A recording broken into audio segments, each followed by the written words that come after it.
चलो, हेलो दोस्त, एक बार फिर से नमस्कार। आप सभी लोगों को यूपी टेक्निकल क्लासेस में स्वागत करते हैं। एक नए सब्जेक्ट के लिए चर्चा कर रहे थे पिछले 1-2 दिन से हम ये ऐसे चर्चा कर रहे हैं, बेसिक ऑफ पावर जनरेशन और सिस्टम। तो बेसिक ऑफ पावर जनरेशन की बात करेंगे हम लोग, तो इसमें हम लोग पहला चैप्टर की बात करेंगे, पहले यूनिट की बात कर रहे हैं। तुम लोग उधर में ध्यान, मेरे ऊपर ध्यान दो कि बाकी उसको समझाने के बाद तो वो समझ लेगा। तो सबसे पहले हम लोग इसमें बात करेंगे एक हाइड्रो पावर प्लांट। हमने बात नाम लिया ले आउट हाइड्रो पावर प्लांट की इंट्रोडक्शन दिया। ये पानी से जल उत्पन्न होती है। ये सबसे इनिशियल कॉस्ट, इसकी प्रारंभिक लागत बहुत ही ज़्यादा होती है, रनिंग कॉस्ट बहुत कम होती है। इसके प्रॉपर्टी के बारे में आगे चल के बताएंगे। आज हम इसके बारे में चर्चा करते हैं कि layout of hydro electric power plant.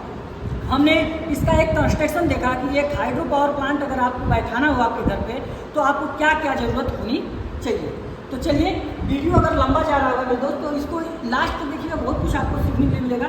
1.5 करके देखिए, नहीं पूरा देखिए। हाँ, अगर लास्ट में अगर लगे कि हाँ मेरे लिए कुछ हेल्पफुल है या कुछ अच्छा है, तो कहते हैं कि लाइक शेयर सब्सक्राइब करिएगा और कमेंट करके बताइएगा। कोई भी चीज़ अगर टूटी हो तो उसको आपको बताइएगा, ठीक है। अगर फैन चल रहा होगा तो शायद नॉइस की समस्या होगी, इस चीज़ से उसके लिए क्षमा चाहूँगा। लेकिन चलिए, हम लेआउट की बात करेंगे।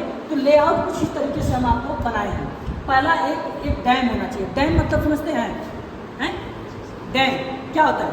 एक जैसे आप गुड़ पकाते थे पहले, कड़ा वगैरह था ना, उसी तरह पानी जहाँ खौलाते हैं, खूब बड़ा सा खूब ऐसे डैम। तो डैम हम लोग कंक्रीट वगैरह का बनाते हैं एक डैम। तो उसमें देखिए डैम में कई भाग होते हैं, ठीक। कई भाग होने का मतलब पहला आप लोग देखिए, एक स्पिलवे होता है, ठीक, एक रेस्टवे होता है, रिजर्वायर होता है। रिजर्व मतलब जहाँ पानी को इकट्ठा किया जाए, पानी को स्टोर किया जाता है। अमित इधर पहले हमारी बात सुनिए, तो लास्ट में कोई ये नहीं पता, सर ये नहीं सुनना है, ठीक है। तो इसमें पहली बात को एक रिजर्वायर की बात करेंगे, जहाँ पानी को हम लोग स्टोर करते हैं। अच्छा, ये रिजर्वायर जगह जगह पानी बरसातों के मौसम में क्या कर लेते हैं, पानी को इकट्ठा कर लेते हैं। अब उस पानी को इकट्ठा करने के बाद फिर उसको एक डैम बना देते हैं। डैम मतलब दीवार का एक चारों तरफ ऐसे जैसे मकान बना है, ये रूम है, इसी तरह पूरी तरह से कंक्रीट का बनाकर उसके अंदर क्या करते हैं, पानी भर दिया जाता है। तो इसमें देखो पानी छूटा है तो नदी में बाढ़ की समस्या आ गई है। उसके बाद एक प्रेस रैकर का प्रयोग कर लेते हैं। जैसे मान लीजिए कोई पानी में कूड़ा कचरा मलबा इत्यादि इकट्ठा होता है, तो वो क्या करता है, उसको छानने का काम करता है। जैसे आप लोग मछली वगैरह मारते हैं तो जाल लगा के इसे छानते हैं, तो उसमें कचरा आता है कि नहीं आता है, तो पानी साफ। तो इसलिए इसका प्रयोग इनलेट गेट का प्रयोग कर लेते हैं। इनलेट गेट एक डैम होता है, डैम में पानी बहुत ज़्यादा भरा होता है, तो कितना पानी इस पाइप में हमें छोड़ना है, इतना पानी हमें छोड़ना है जिसमें से हमारा वो आगे एक टरबाइन लगी होगी, वो टरबाइन काम कर घूमे। और टरबाइन मतलब कि एक प्रकार का ब्लेड होता है। जैसे आप लोग पंखा देखते हैं, तो पंखा आपका घूमता है कि नहीं घूमता है, तो उसी पंखे को घुमाने के लिए ये पानी का प्रेशर दिया जाता है। अब पानी का प्रेशर देने के लिए एक यहाँ पे गेट लगा दिया जाता है कि जितना पानी की आवश्यकता हो उतना ही पानी लोग छोड़ेंगे। बाई चांस कोई ये समझ में आया कि सर ये जो पाइप लगी होती है, पाइप किसकी लगी होती है, पाइप लगी होती है। ये पाइप कोई प्लास्टिक की नहीं होती है, ये कंक्रीट इत्यादि का बनाई जाती है। अभी इसका नाम हम लोग देते हैं पेन स्टॉक। क्या देते हैं? Pen stock. पेन स्टॉक के माध्यम से डैम से पानी टरबाइन के बीच लाने का कार्य किया जाता है, ठीक है। ज़्यादा तेज तो नहीं हो रहा है, आराम, ठीक है। तो अभी पेन स्टॉक के माध्यम से जब पानी आ रहा होगा, अच्छा ये बताइए कोई ये लाइन तो कोई ऐसा तो नहीं 2 फुट का होगा, करीब 2-3 मीटर ऐसे पानी का चलता है, ठीक है।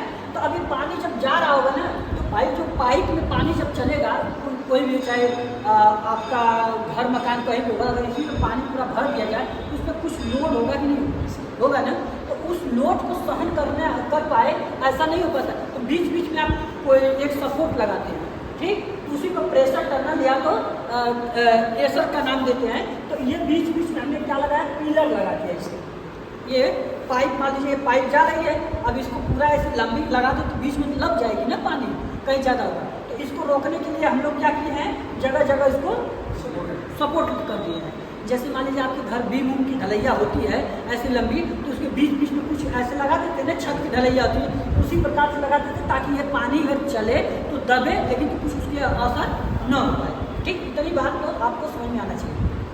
अच्छा, ये पानी मान लीजिए बहुत तेजी से छूट रहा होगा, क्यों? क्योंकि ये पानी में तो पोटेंशियल एनर्जी है। पोटेंशियल एनर्जी मतलब समझते हो? स्थिर ऊर्जा, स्थिर ऊर्जा। और काइनेटिक मतलब होता है गतिज ऊर्जा। अच्छा ये बात बताओ कि अगर ये पानी हम तुमको एक गिलास ले लो और उस गिलास में पानी रख दो, वो बॉटल दो, इस बॉटल में मान लीजिए एक प्रकार का एक डैम है, ये क्या है आपका एक प्रकार का डैम है, इसमें मैंने पानी भर के ऐसे ही इसको रखा है, इतना ऊपर ये हाइट पे, इतना हाइट पे ये पानी हमने इसमें पूरी तरह से पानी भर के रखा है और यहाँ से एक छेद कर दिया, लीक कर दिया, तो क्या ये पानी पूरी रफ्तार से बाहर आएगा नहीं है? आएगा ना। तो ये पानी जब तक ये छेद को बंद करके रखेंगे तब तक तो पानी हमारा स्थिर रहेगा, पानी तो कहीं जाएगा नहीं। जब ये स्थिर भाग में रहेगा तो इस पानी में जो ऊर्जा रहेगी उसी ऊर्जा का नाम हम लोग देते हैं पोटेंशियल एनर्जी, मतलब स्थिर ऊर्जा। mgh मतलब मास और ग्रेविटी और हाइट दो तीनों पे निर्भर करता है। वो आगे चल के हमको भी एक्सप्लेन करेंगे, बस समझिए कि क्या चीज़ हम बताना है। ये स्थिर ऊर्जा है। अब यहाँ से जैसे हमने इसको छेद किया या यहाँ से पाइप लगा के वहाँ तक गया तो ये पानी भागेगा कितनी भागेगा? कैसे भागेगा?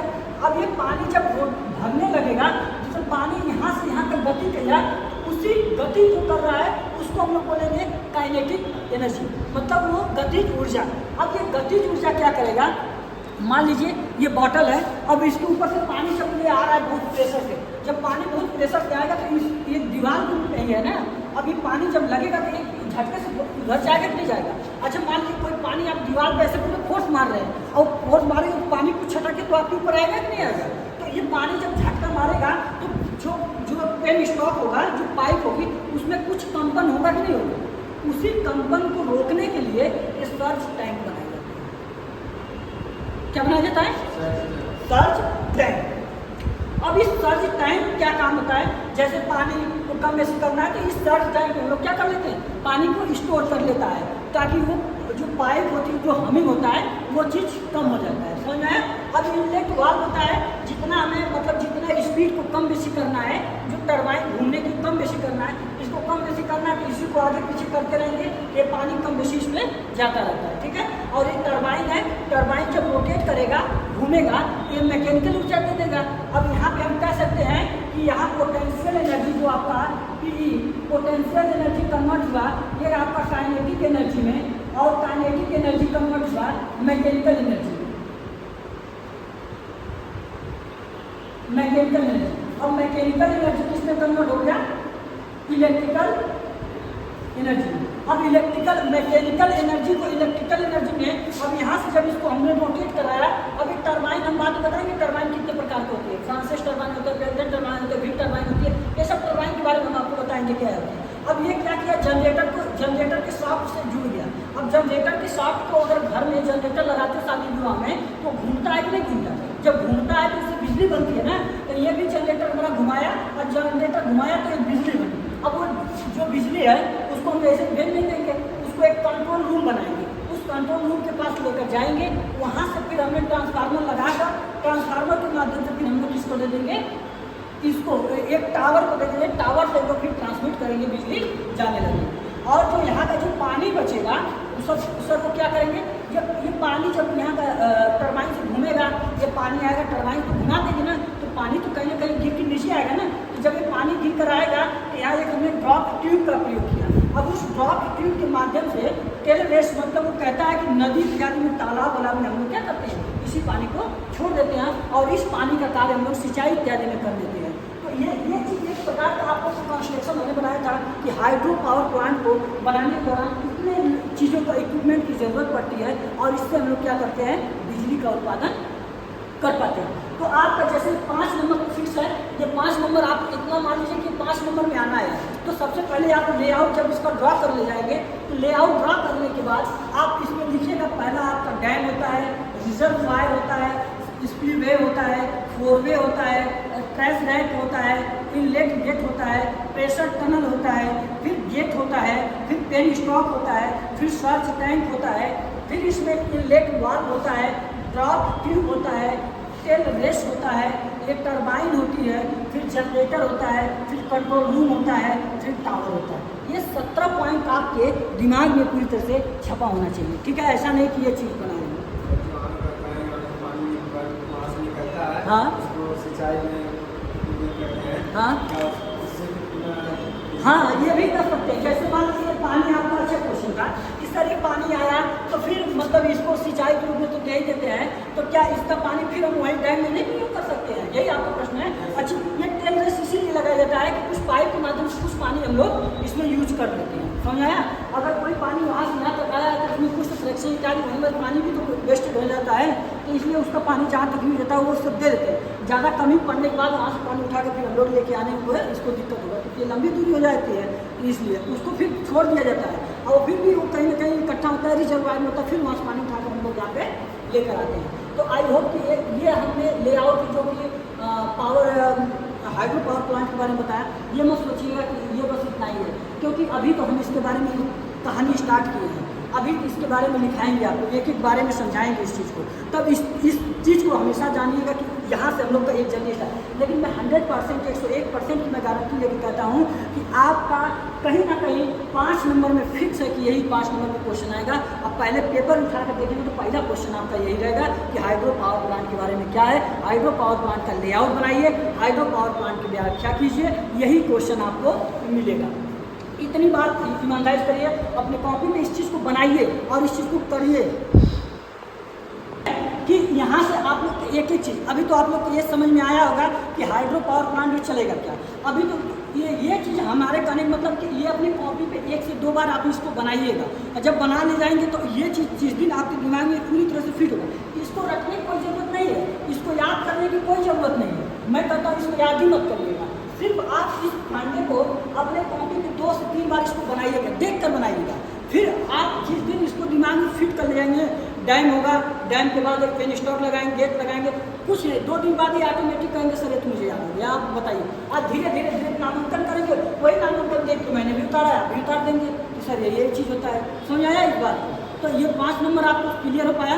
अब एक एक के बारे में ऐसा नहीं कि मैं छोड़ूंगा, इसलिए 2-4 जो इंपॉर्टेंट पॉइंट है उसके बारे में मैं आपको एक एक चीज़ को यहाँ पे करके समझाऊंगा, लिखाऊंगा, और वही पेपर में आपको बना के लिख लेना है। कम से कम 5 नंबर लेने के लिए आपको 3 से 4 पेज को लिखना होगा, और यहाँ से माइक लाल कोई नहीं ऐसा होगा कि तुम्हें कोई फेल करके दिखाए, लेकिन जितना मैं पढ़ा दे रहा हूँ उससे बाहर कभी क्वेश्चन ना आया है ना आएगा, मैं इस चीज़ को लेता हूँ। खैर मैं भगवान नहीं हूँ कि मतलब मैं जो बोल दिया भाई 10% हो सकता है कोई क्वेश्चन इधर उधर, लेकिन मैं इतना गारंटी लेता हूँ कि जितना पढ़ाते हो उससे बाहर कोई चीज़ आपको नहीं होनी चाहिए।